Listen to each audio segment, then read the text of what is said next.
बिस्मिल्लाहिर्रहमानिर्रहीम, अस्सलाम वालेकुम। हमारे साथ इंडिया की जंग का लेवल आप अंदाज़ा करें कि कितना भयानक होता जा रहा है। हंगामी बेसिस पर इंडिया 1.2 बिलियन यूएस डॉलर्स के रशिया से S-400 के लिए मिसाइल खरीदने जा रहा है।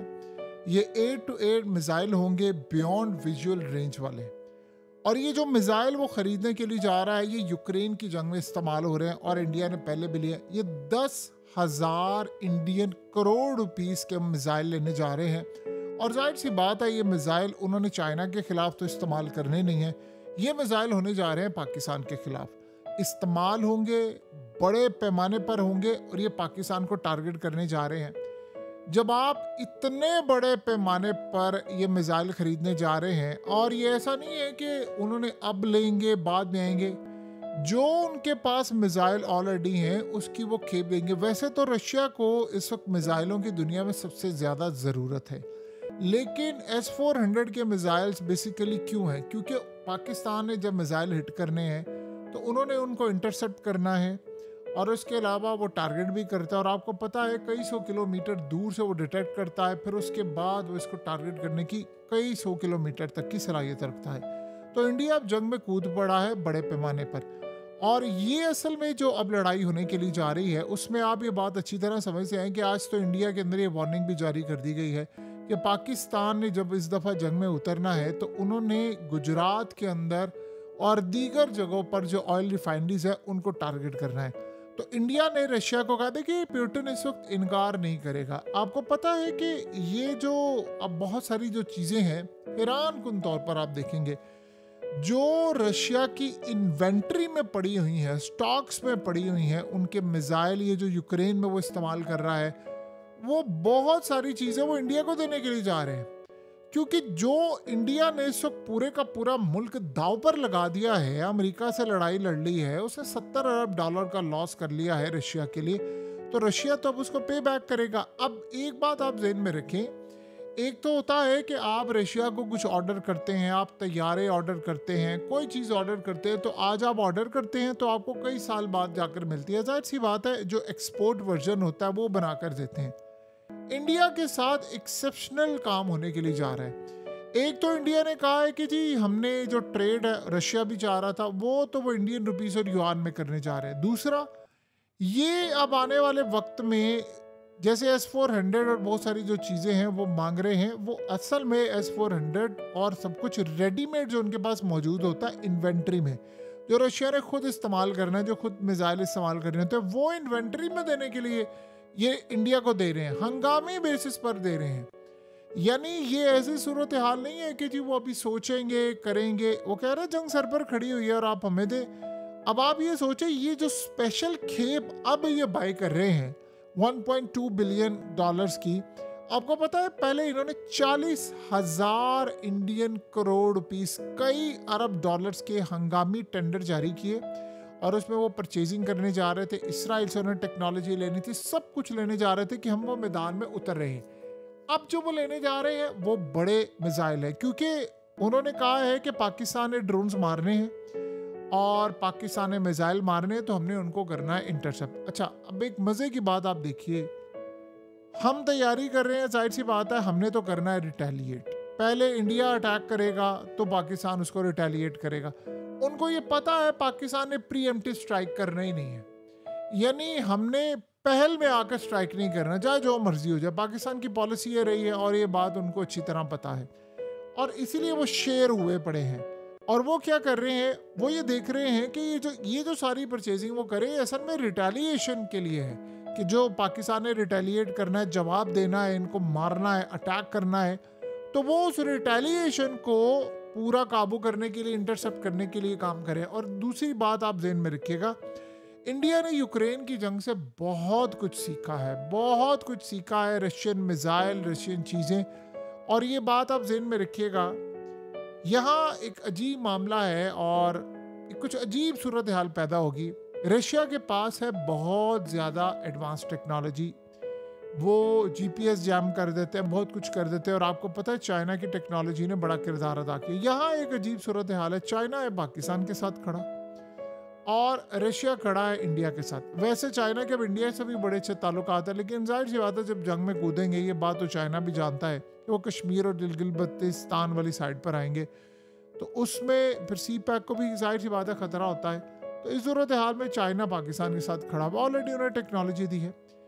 इंडिया का जहाँ तक मिजाज है, इंडिया को रशिया इस दफ़ा एडवांस टेक्नोलॉजी भी दे रहा है और वो साथ साथ कर रहे हैं। दूसरी सूरत हाल, ये बात आप समझ लें, रशिया की वजह से पूरा इंडिया दाव पर लगा हुआ है, पूरा इंडिया। तो रशिया आखिरी हद तक साइबर हमले करवाने के लिए भी टेक्नोलॉजी सारी की सारी चीज़ें इंडिया को प्रोवाइड कर रहा है। तो ये बात आप अच्छी तरह समझ लें, ये सारी टेक्नोलॉजी और ये तमाम चीज़ें वो प्रोवाइड कर रहा है। इसराइल ऑलरेडी उनको दे रहा है। तो ये जंग इतनी लंबी होने वाली है कि उनको पता है कि हम पर अटैक होगा और हमने उसको रोकना है। इसके लिए वो S-400 और ये बहुत सारी चीज़ें डिप्लॉय करने जा रहे हैं। आपको पता है जो रिमेनिंग S-400 इंडिया के हैं, वो भी इंडिया ने रशिया को कहा है कि इमीडिएटली दो। अब इंडिया के रशिया के साथ ताल्लुकात इस तरह के हैं कि अगर किसी जगह पर रशिया ने S-400 डिप्लॉय किया हुआ है और इंडिया को ज़रूरत पड़ गई है, ताकि रशिया भी इस टाइम जंग में है, तो आप ये ज़हन में रखिएगा कि रशिया प्रोवाइड कर देगा इंडिया को, यानी वो चूकेंगे नहीं, वो इनको प्रोवाइड कर देंगे। इतनी इस वक्त दोनों के दरमियान हमआंगी है और रशिया को पता है कि इंडिया ने हमारे लिए जो कर दिया है। आपको पता है अभी 2 दिन पहले ट्रंप ने ये बात कही है कि इंडिया किसी सूरत रशिया से तेल नहीं लेगा। उन्होंने साथ ही कह दिया हम तो लेंगे, यानी वो तो लड़ाई लड़ने चाह रहे हैं, उसका रिटेलिएट क्या करना है। अब इंडिया ने कहा है कि मैंने जो भी ट्रेड करनी है वो रुपीस में करनी है, मैंने डॉलर में नहीं करनी। तो यहाँ से आप अंदाज़ा लगा सकते हैं कि सूरत हाल कितनी ज़्यादा ख़राब होने के लिए जा रही है दोनों ममालिक के लिए। और इसी लड़ाई के अंदर कूदा है इस वक्त रशिया भी इनको प्रोवाइड कर रहा है बहुत सारी सूरत हाल। अब असल मसला ये है कि रशियन टेक्नोलॉजी होगी और उसके बाद चाइनीज़ टेक्नोलॉजी का मुकाबला, और उसमें इसराइल की भी टेक्नोलॉजी का मुकाबला। ये जो ट्रंप बार बार कहता है ना कि मुझसे मांगी है टेक्नोलॉजी इसराइल ने, आप एक बात को अच्छी तरह समझें, इसराइल ने अमेरिका से वो टेक्नोलॉजी और वो हथियार लिए जो उसने आज तक इस्तेमाल नहीं किए। अब आप ये सोचेंगे कि गजा के खिलाफ तो जाहिर सी बात है उसने उस लेवल की टेक्नोलॉजी इस्तेमाल करनी नहीं थी, क्योंकि वो तो बेचारे ने हत्ते, तो उनके खिलाफ तो कोई आम से भी आप हथियार इस्तेमाल कर ले तो वो नुकसान पहुंचाते हैं। असल सूरत हाल क्या है? असल सूरत हाल को आप समझे। असल सूरत हाल ये है कि रशिया के बाद इसराइल उनकी कर रहा है मदद। इसराइल ने अमेरिका से जो टेक्नोलॉजी ली है, आपको पता है वो कहां पर इस्तेमाल करके उसने टेस्ट करना है? उसने बैटल ग्राउंड में टेस्ट करना है। देखिए, आप कोई टेक्नोलॉजी लेते हैं तो आप उसको इस्तेमाल करते हैं, टेस्ट करते हैं, वो इतनी कारामद नहीं होती, यानी उसको पता होता है ठीक है आपने टेस्ट कर लिया। जो बैटल ग्राउंड में पता चलता है, पाकिस्तान ने जो टेक्नोलॉजी इस्तेमाल की राफेल तैयारी गिराने के लिए, बैटल टेस्टेड हो गई ना, J-10C इस्तेमाल किए ना, इंडोनेशिया ने 10 अरब डॉलर के करीब ऑर्डर कर दिया ना चाइना को। ये होता है। आप अगर उसको कहे जी हमने एक डिफेंस सिस्टम ले लिया और ये बात की बात नहीं। जो इसराइल ने अमेरिका से टेक्नोलॉजी ली है जो शायद उन्होंने आज से पहले इस्तेमाल नहीं की, वो इंडिया को वो देने जा रहे हैं, वो टेस्ट करेंगे। और ये पॉसिबिलिटी है कि जैसे third anti ballistic missile system को अमेरिकी ऑपरेट कर रहे हैं इसराइल के अंदर, एग्जैक्टली इंडियंस ऑपरेट नहीं करेंगे ऐसी टेक्नोलॉजी को डिफेंस सेक्टर के अंदर, चाहे वो EMP हमला करने के लिए, ब्लैकआउट हो, साइबर हमले हो, डिफेंस सिस्टम को जाम करने के लिए, वो इसराइल इस्तेमाल करेगा इंडिया के अंदर पाकिस्तान के खिलाफ। तो वो अपनी टेक्नोलॉजी टेस्ट करने जा रहे हैं कि फ्यूचर की जो हमारी जंग होगी हम उसके लिए बैटल ट्रेंड हो जाएं। ये सूरत हाल है। तो आप देखेंगे कि इसराइल ये मौका तो नहीं जाने देगा। तो इस सारी सूरत हाल में अजीबो गरीब सिनेरियो ये बना हुआ है कि मिसाइल आ रहे हैं, टेक्नोलॉजी आ रही है, डिफेंस की चीजें आ रही, इतना कुछ इंडिया ने खरीद लिया है, इतना कुछ खरीद लिया है, आप उसका तसव्वुर नहीं कर सकते। इस दफा असल में ये आपको तारीख में हमेशा याद रखा जाएगा, इस जंग को करवाने में अमेरिका का किरदार रहा है। ये जो ट्रंप बार बार उसको टीज कर रहे हैं ना, वो उस चक्कर के अंदर, यानी एक होता है कि आपने ट्रंप से बदला लेना है, अब आप उस पर अटैक तो कर नहीं सकते। इंडिया के पास 2 ही रास्ते हैं। क्या वो करेगा? रुपीस को लेकर आएगा, डॉलर को तबाह करने की कोशिश करेगा कि मैंने ट्रेड नहीं करना। दूसरा, वो कह रहा है कि ट्रंप क्लेम कर रहा है कि मैंने जंग बंद करवाई, मैंने बंद करा। वो कहता है अब मैं जंग करूंगा तो बंद करवाना। वो उसको आप जैसे दो लोग, उनकी ईगो का मसला बढ़ जाता है और वो कहते हैं हम इसको चौक चुराहे में जलील करेंगे, इसको झूठा साबित करेंगे। अब इस दफा जंग होगी तो ये तो नहीं बंद करवा पाएगा। आप देखिए अफगानिस्तान पाकिस्तान की जंग हुई तो वो ट्रंप तो नहीं बंद करवा पाया, तो ट्रंप के ऊपर से वो लेबल भी हटा, ताकि उसने कहा था मैं बंद करवा सकता हूँ, उसकी वजह से बेइज्जती भी होगी।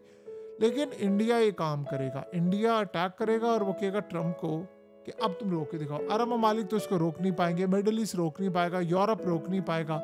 रहेगी बात चाइना की, वो तो नहीं रोक पाएगा, तो कौन, अमेरिका ने रोकना है? सवाल ही पैदा नहीं होता। तो आप देख लें जो सूरत हाल है सामने।